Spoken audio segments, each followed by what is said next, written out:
All right, guys, so as a boating instructor, one of the things that I kind of naturally do every time I end up at a client's boat is I look at their lines.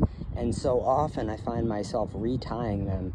And so I recently tied the lines for this boat, and I'm going to go over why I tied these lines, starting with the port side bow line. And so with this boat here, the predominant wind comes out of the west, which is the port side for this boat. So the majority of the time, the wind is going to be pushing this boat towards the dock, which is great for docking, but then you don't want your boat rubbing against the dock the whole time. So in the majority of situations, this line should be taut. This is going to be what's called your working line. And the purpose of that line is as the boat gets pushed towards the dock, that line is going to go tight, and it's going to prevent the boat from rubbing into the dock. So now let's go to the starboard side stern line, which is very, very important in this case in particular. So you might be asking yourself, why did I tie the boat so far forward on this dock?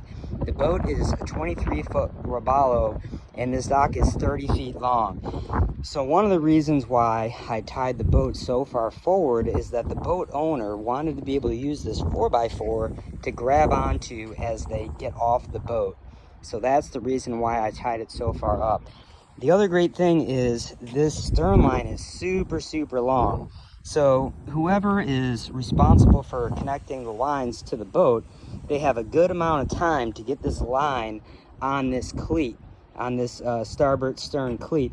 And the other thing you'll notice that's really important is once this line is tight, it'll absolutely prevent this boat from hitting the dock here. Okay, so even if you pull on this boat, it will not hit this dock.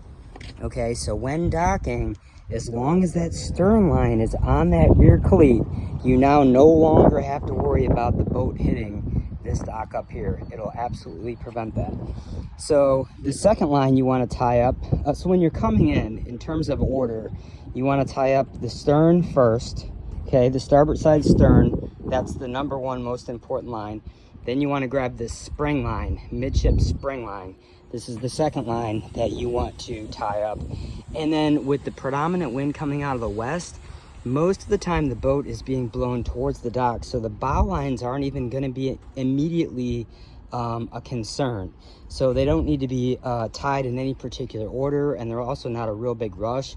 But the port side line typically is going to be your working line, and it's going to be what keeps the boat off of the dock. So a lot of people, they